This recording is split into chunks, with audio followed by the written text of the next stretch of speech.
Assalamualaikum warahmatullahi wabarakatuh. Perkenalkan, saya Nurbaitia dengan NIM 2208006047. Di sini saya akan mempresentasikan tugas metodologi penelitian, yaitu proposal dengan judul Studi Penggunaan Obat Anti-Diabetes pada Pasien Diabetes Mellitus Tipe 2. Bab 1 yaitu adalah latar belakang di mana diabetes mellitus merupakan salah satu penyakit kronis penyebab kematian tertinggi di Indonesia. Angka total penderita diabetes diprediksikan akan terus mengalami peningkatan dan diproyeksi akan mencapai 16,7 juta jiwa pada tahun 2025.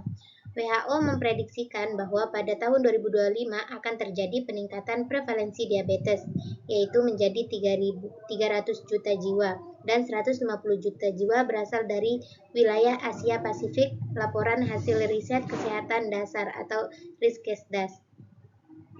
Tahun 2018 menunjukkan bahwa terjadinya peningkatan prevalensi diabetes di Indonesia dengan proporsi penduduk usia 15 tahun adalah 8,5%.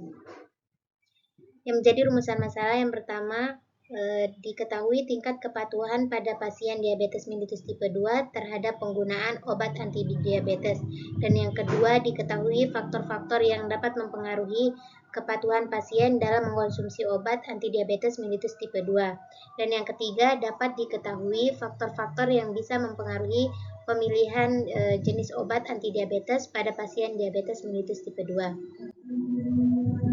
Sedangkan untuk manfaat penelitian yang pertama yaitu untuk menambahkan wawasan mengenai penyakit DM, dan yang kedua menambahkan kemampuan dan keahlian peneliti khususnya dalam hal diabetes mellitus tipe 2, dan yang ketiga mengetahui jenis obat anti-diabetes dan obat-obat anti-diabetes yang sangat berpengaruh terhadap pemilihan obat dan kepatuhan. Selanjutnya masuk ke bab 2, di mana diabetes mellitus merupakan gangguan metabolisme yang ditandai dengan hiperglikemia karena kerusakan pada sekresi insulin. Dalam jangka panjang dapat menyebabkan komplikasi yang dapat mempengaruhi mata, ginjal, dan saraf, serta meningkatkan resiko penyakit kardiovaskular atau CDA. DM merupakan penyakit yang dengan prevalensi yang semakin meningkat setiap tahunnya dan menyumbang angka kematian terbanyak di Indonesia. Penyakit tidak menular dengan urutan 5 tertinggi penyebab kematian di Indonesia adalah stroke, hipertensi, diabetes, kanker, dan penyakit paru obstruktif kronis. Penyakit DM yang tidak langsung ditangani dengan tepat akan mengakibatkan berbagai komplikasi kronis, salah satunya komplikasi vaskular. Nah, untuk kerangka teorinya seperti ini, dan kerangka konsepnya seperti ini. Nah, selanjutnya hipotesis. Di sini saya menggunakan tiga hipotesis. Yang pertama, hipotesis pertama, terdapat pengaruh yang signifikan dari jenis obat antidiabetes terhadap tingkat glukosa darah pada pasien diabetes mellitus tipe 2. Sedangkan hipotesis 2-nya, terdapat hubungan yang signifikan dari jenis obat antidiabetes terhadap pengobatan antidiabetes dan pengendalian kadar glukosa darah pada pasien diabetes mellitus tipe 2. Nah, yang hipotesis 3-nya atau hipotesis 0, tidak terdapat pengaruh yang signifikan dari jenis obat antidiabetes terhadap tingkat glukosa darah dan tidak terdapat hubungan antara kepatuhan pengobatan dan pengendalian glukosa darah. Selanjutnya masuk ke bab 3 yaitu metode penelitian, di mana metode penelitian atau desain penelitian yang saya gunakan menggunakan desain kualitatif dengan pendekatan deskriptif atau analitik desain. Desain ini bertujuan untuk menggambarkan pola penggunaan obat antidiabetes dan efeknya pada pasien. Sedangkan untuk populasi dan sampel, saya menggunakan populasi pasien diabetes mellitus tipe 2 yang menjalani terapi di rumah sakit atau klinik tertentu. Sampel penelitian menggunakan metode purposive sampling untuk memilih pasien yang mempengaruhi kriteria inklusi seperti usia, diagnosis diabetes mellitus tipe 2, dan penggunaan obat antidiabetes. Definisi operasionalnya, definisi operasional ini bertujuan untuk menjelaskan konsep-konsep kunci yang digunakan dalam penelitian ini sehingga dapat memberikan pemahaman yang jelas dan konsisten bagi semua pihak yang terlibat diabetes mellitus tipe 2. Pihak yang terlibat diabetes mellitus tipe 2 adalah kondisi kronis yang ditandai oleh resistensi insulin dan peningkatan kadar glukosa dalam darah. Penyakit ini memerlukan manajemen yang tepat untuk mencegah komplikasi yang serius.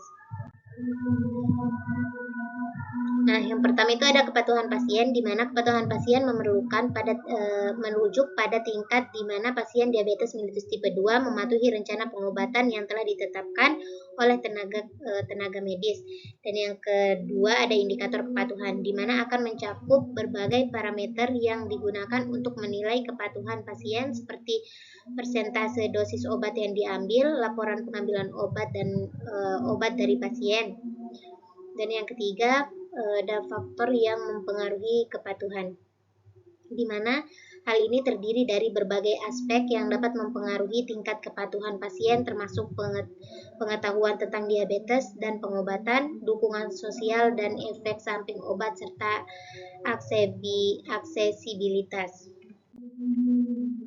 Nah, untuk teknik pengumpulan datanya yaitu mulai dari yang pertama ada survei, di mana survei akan dilakukan untuk mengumpulkan data dari pasien diabetes mellitus tipe 2 mengenai pengalaman mereka terkait pengobatan dan manajemen diabetes, kemudian dan instrumen yang akan digunakan yaitu kuesioner. Dan yang kedua itu ada data rekam medis, di mana mengumpulkan data dari rekam medis pasien untuk mendapatkan informasi yang lebih objektif mengenai kondisi kesehatan dan pengobatan yang telah dijalani menggunakan instrumen yang digunakan yaitu mengakses rekam medis. Dan yang ketiga ada wawancara mendalam, di mana hal ini dilakukan wawancara dengan pasien dan tenaga medis untuk mendapatkan perspektif yang lebih mendalam mengenai pengobatan dan pengolahan diabetes mellitus. Instrumen yang digunakan yaitu panduan untuk wawancara. Nah, untuk melakukan wawancara dengan pasien dan tenaga medis juga untuk mendapatkan perspektif yang lebih mendalam mengenai pengobatan dan pengelolaan diabetes. Instrumen yang digunakan yaitu panduan untuk wawancara. Selanjutnya teknik analisis, di mana saya menggunakan analisis data akan dilakukan menggunakan regresi logistik untuk memberikan pengaruh variabel independen seperti usia, jenis kelamin, dan indeks massa tubuh terhadap respon pasien diabetes mellitus tipe 2. Respon pasien diabetes mellitus tipe 2 terhadap pengobatan antidiabetes, model regresi logistik akan digunakan untuk menentukan kemungkinan atau peluang pasien mencapai pemeriksaan glukosa yang baik. Nah, selanjutnya yaitu RAB, di mana yang saya butuhkan yang pertama itu ada biaya persiapan penelitian. Di biaya persiapan penelitian ini meliputi konsultasi ahli dengan jumlah 1 juta dan pemberian alat dan bahannya 2 juta. Terus selanjutnya biaya pengumpulan data. Biaya pengumpulan data ini meliputi kuesioner, biaya transportasi. Nah, untuk kuesionernya 1 juta dan biaya transportasinya 1 juta. Selanjutnya ada biaya analisis data. Di biaya analisis data ini meliputi biaya publikasi yaitu 2.500.000 dan biaya lain-lain yang termasuk dokumentasi dan administrasi yaitu 1 juta. Nah, dari total semua jumlah RAB ini yaitu 10 juta. Baik, cukup sekian presentasi dari saya. Apabila ada salah kata, mohon dimaafkan. Sekian, wassalamualaikum warahmatullahi wabarakatuh.